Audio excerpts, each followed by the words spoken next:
philosophy equipment, Cheerios in a mug with Queen Elizabeth on the front, vino. I want to talk very briefly about this idea of echo chambers, like chess pieces pulling my philosophy about this different ways, are Lacey Green and her talks with Blair and everything she's doing in the moment, because I've been watching it with genuine open-hearted interest, and I think it has inspired a lot of new thoughts in me. Whether I agree with her or not, I'm not sure, but it's really an important thing for me to absorb at the moment. That's what I'm aware of. And on our right is Brittany Taylor, who is one of my favourite YouTubers at the moment, and she's really been saving my bacon, which is an inappropriate analogy for somebody who is vegan. She's been saving my bacon for the past couple of months, making loads of videos about purpose and where you find your needs and how to fulfill them, and it's been kind of great, even though she's a vegan who lives out of an RV, and that's just not the life I'm living right now. Yeah, and her videos on finding your people and getting in tune with yourself and surrounding yourself with people who are in tune with you. These two things, when I'm doing the wash-up, for some reason, I'm obsessed with making them mesh together, making them make sense together. So on the left we have, or on your right, we have Blair and echo chambers, and making sure you know people who think really differently from you, and you're ignorant about the outcome of elections and the outcome of your life and the outcome of your own opinions if you don't include these people who completely disagree with you in them. And on the Brittany Taylor side, it's more like, find out what your purpose is, make sure that you're not disturbing anybody else when you're fulfilling those purposes, and don't judge others, but get on with your thing. Once you know what your thing is, get on with your thing. Surround yourself with people who are also getting on with your thing. As you progress through life, you should see around you more people who are vibing with you and are chiming with you, and you're helping you on your purpose, and that is like a good model of how your future should be. And I'm like, how? I don't know what my obsession with is in meshing these two things together, but they've got to both make sense in my life, because I agree with both philosophies. And it comes down to this idea of the echo chamber, and whether we are preaching to the what are the words? Preaching to the converted, giving sandwiches to the people who are already attending the picnic. I don't know. I think it all comes down to ideas and vocabulary. Like, what you gain from not sitting in your echo chamber is getting other ideas to oppose what you believe, and really chip it down and really make, when you're made to explain something, you really start to really understand it. So that's why I'm really glad that I dated or went on those dates for a while, because it was so interesting, because I had to keep explaining myself to people and keep and the more bored I got, the more I bottled that down and really shaved off its corners, and were like, this is who I am. And I got to be able to present who I was to another person within 20 minutes. And that was kind of the result of being a publicist, publicity manager for a while, and also and having to network as my job, and then going on loads of dates and having to be like, bro, this is who I am. Is that not? Let me know who you are, because I'm gonna order some more sausage rolls if you're not that great. The echo chamber criticism is that you're not getting enough other ideas in your mind, so you might be being brainwashed if you don't surround yourself with people who disagree with you.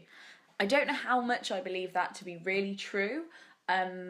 I 100% think it's important that you engage in dialogue with people that disagree with you, but whether that constitutes being surrounded by them, I'm not sure.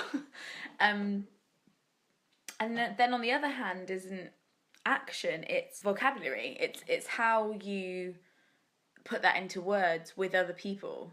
And what hacks me off about this "stop talking in your echo chamber" argument is that I think that in some ways it is important to talk to your echo chamber, or these people, these peripheral people who you think agree with you, because I feel like sometimes my channel, when I was doing the videos on voting, am I reaching people who won't vote? I don't know, but I am reaching people who probably know people who won't vote, and I might be giving them the ground evidence, the vocabulary, the energy, the gumption to reach out to those people who don't agree with them. And I think they're both important, and I'm coming to the conclusion that I think they're both equally important.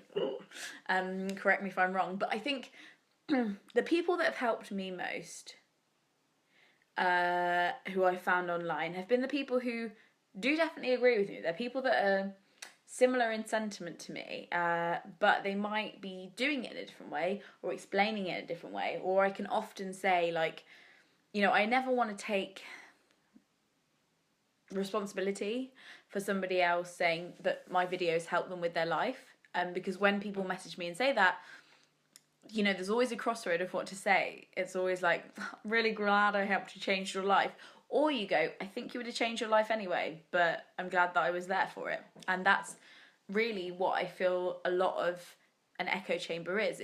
It's turning up for other people who are on your side, who know what they want to achieve for the world or for other people, and showing them how you achieve it and showing them how you explain why you achieve it.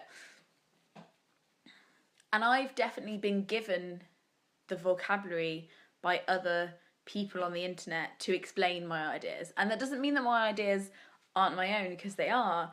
Sometimes you have these like, you know, they're like emotional judgments, like gut feelings, whatever you want to call them. You have this, that's what's right, and to me, that is what's wrong.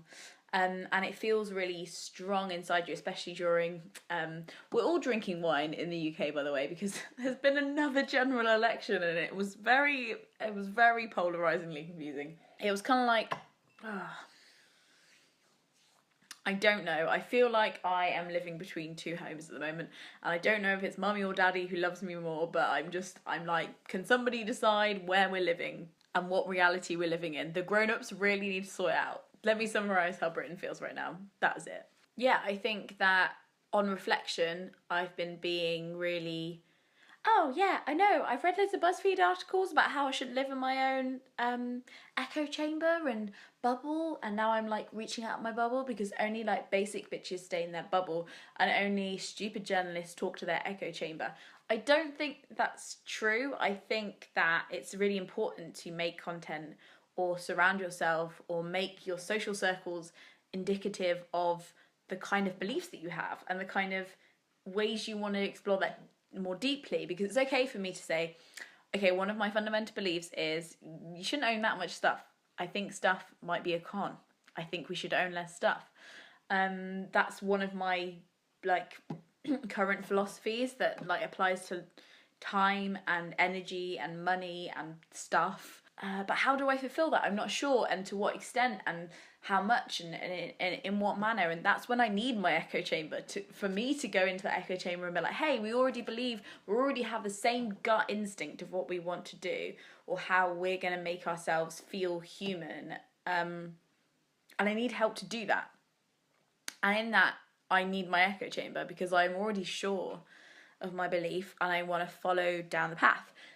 At the same time, questioning it all the time, of course, but where is that equilibrium? Where is that?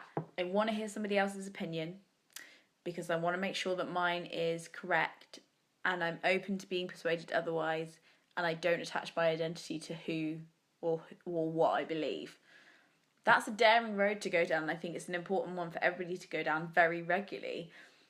But I also feel strongly that me making videos about feminism for people who are already feminists isn't, it's not wasted time. You tweeting people who are already voting with 10 reasons why you should vote isn't wasted time, because that's ammunition in the pockets of people who don't know how to explain what they believe yet, or need your inspiration and your like lexical support to do that. I don't think that's bad. I think maybe the echo chamber could be cool. That's basically the point of this video. I hope you enjoyed it. I'm sorry my camera setup is weird at the moment. I'm in between cameras right now. This video, as many others are powered by the Gumption Club, which is a really cool gathering of people online who all want to find more gumption in their lives that I run. And you can find out more about that in the description. It's called the Gumption Club, and it's freaking cool.